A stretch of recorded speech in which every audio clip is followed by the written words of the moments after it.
नमस्कार मित्रों, सभी लोगों को प्रणाम। पहला अब इससे आगे की रामायण की चौपाइयाँ आपको पढ़ के सुनाऊंगी। अगर वीडियो अच्छी लगे तो लाइक शेयर कमेंट जरूर कीजिएगा। ए विधि जग हरि आश्रित रहहि, यद्यपि असत्य देख देत दुख अहहि। जो सपने सिर काटे कोई, बिनु जागे न दूरी दुख होई। जासु कृपा अस भ्रम मिटि जाई, गिरिजा सोई कृपाल रघुराई। आदि अनंत को जासु न पावा, मति अनुमान निगम अस गावा। बिनु पद चलई सुनई बिनु काना, कर बिनु करम करई विधि नाना। आनन रहित सकल रस भोगी, बिनु बानी वक्ता बड़ जोगी। तन बिनु परस नयन बिनु देखा, ग्रहई घ्रान बिनु वास अशेषा। असि सब भांति अलौकिक करनी, महिमा जासु जाय नहीं वरनी। जेहि मिगा वही वेद बुध, जाहि धरहि मुनि ध्यान। सोई दशरथ सुत भगत हित, कौशलपति भगवान। काशी मरत जंतु अवलोकी, जासु नाम बल करऊँ विशोकी। सोई प्रभु मोर चराचर स्वामी, रघुवर सब उर अंतर जामी। विवसहु जासु नाम नर कहहि, जन्म अनेक रचित अग दहहि। सादर सुमिरन जे नर करहि, भव वारिधि गोपद इव तरहि।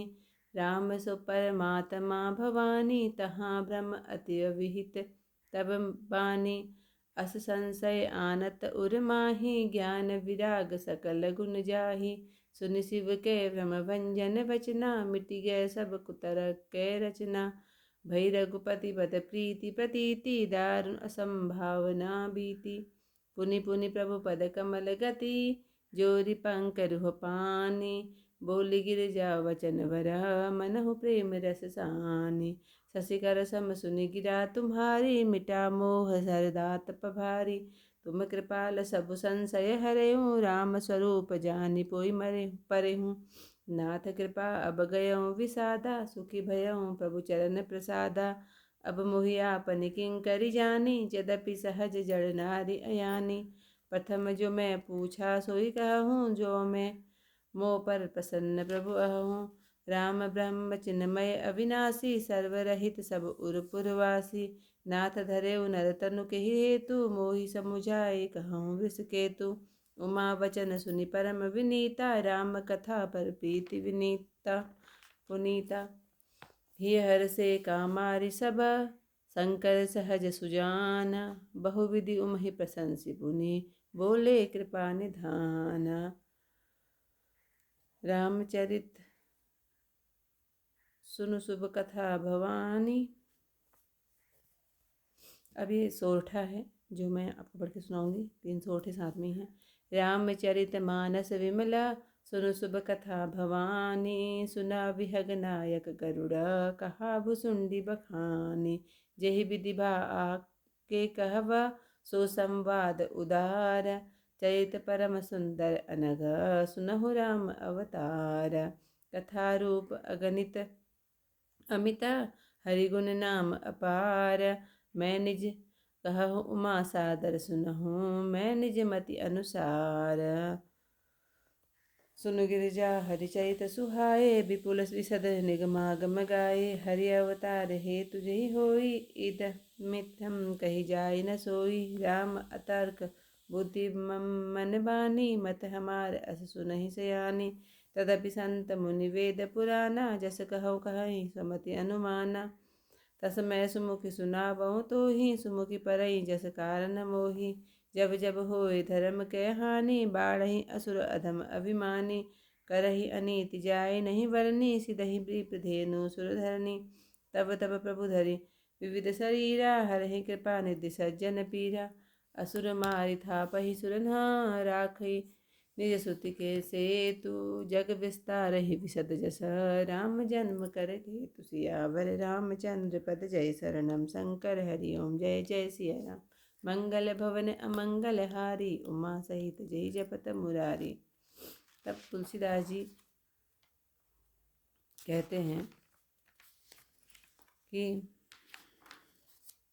जैसे सीप में चांदी का और सूर्य की किरणों में भ्रम से जल की प्रतीति होती है।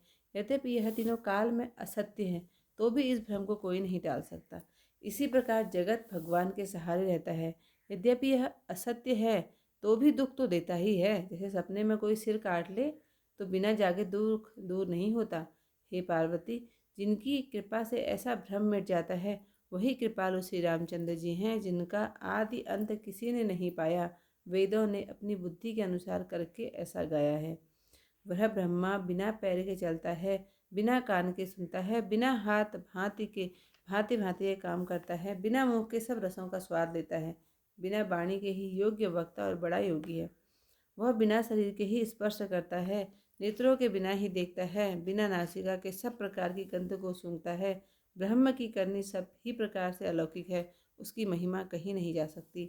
जिसको वेद और पंडित इस प्रकार कहते हैं और मुनि जिसका ध्यान रखते हैं, वही दशरथ नंदन भक्त हितकारी अयोध्या के स्वामी भगवान रामचंद्र जी हैं।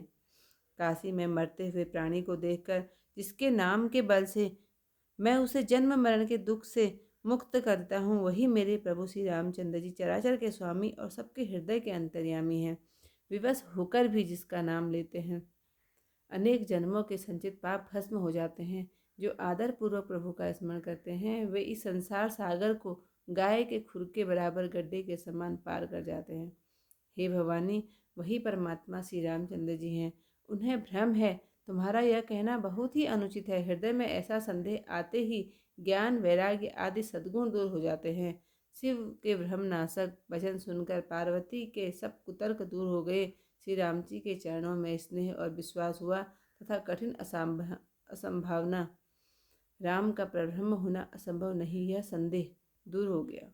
बारंबार प्रभु शिव जी के चरण कमलों को छूकर कमल रूपी हाथ जोड़कर पार्वती जी मानो प्रेम रूपी रस में सान कर सुंदर वचन बोली। चंद्रमा की किरणों के समान आपकी शीतल वाणी सुनकर शरद ऋतु की धूप के समान मेरा अज्ञान जाता रहा। हे कृपालु, आपने मेरा सब संदेह दूर कर दिया। अब मुझे श्री राम जी का स्वरूप जान पड़ा। हे नाथ, आपकी कृपा से अब मेरा दुख जाता रहा और प्रभु के चरणों के प्रसाद से मैं सुखी हो गई। यद्यपि मैं स्वाभाविक मूर्ख और नासमझ स्त्री हूँ, तथापि आप मुझे अपनी दासी जानकर, हे प्रभु, आप मुझ पर प्रसन्न हैं तो मैंने जो पहले पूछा था वही कहिए। श्री रामचंद्र जी साक्षात ब्रह्म चिन्मय अविनाशी सब प्रपंचों से अलग अपने हृदय रूपी पुर में वास करने वाले हैं। हे नाथ, उन्होंने मनुष्य का शरीर किस कारण से धारण किया? हे वृषकेतु, समझा कर कहिए। पार्वती के अनेक नम्र वचन सुनकर रामचंद्र जी कथा पर पवित्र प्रीति जानकर तब कामदेव के शत्रु स्वभाव से ही बड़े चतुर कृपा निधान शंकर जी हृदय में प्रसन्न हुए। फिर पार्वती जी की बहुत प्रकार से बड़ाई करके बोले, हे भवानी, रामचरित मानस नामक निर्मल और शुभकारी कथा सुनो, जिसको काक भुसुंडी ने वर्णन किया और पक्षीराज गरुड़ी ने सुना। वह उत्तम संवाद जिस प्रकार से हुआ सो आगे कहूँगा। अब तुम रामचंद्र जी के अवतार का बहुत सुंदर और पापनाशक चरित्र सुनो। हे पार्वती, हरि के गुण नाम कथाएं और रूप अपार असंख्य और असीम है। मैं अपनी बुद्धि के अनुसार कहता हूँ, आदर के साथ सुनो। हे पार्वती, सुनो, वेद शास्त्रों ने हरि के सुंदर और शुद्ध चरित्र वर्णन किए हैं। हरि का अवतार जिस कारण से होता है, वह कारण ठीक ठीक नहीं कहा जा सकता है। वह इसी प्रकार से है। हे भवानी, हमारा मत तो यह है कि बुद्धि, मन और वाणी से श्री रामचंद्र जी की तर्कना नहीं की जा सकती। तथापि संत, मुनि, वेद और पुराण जैसा कुछ बुद्धि के अनुसार कहते हैं।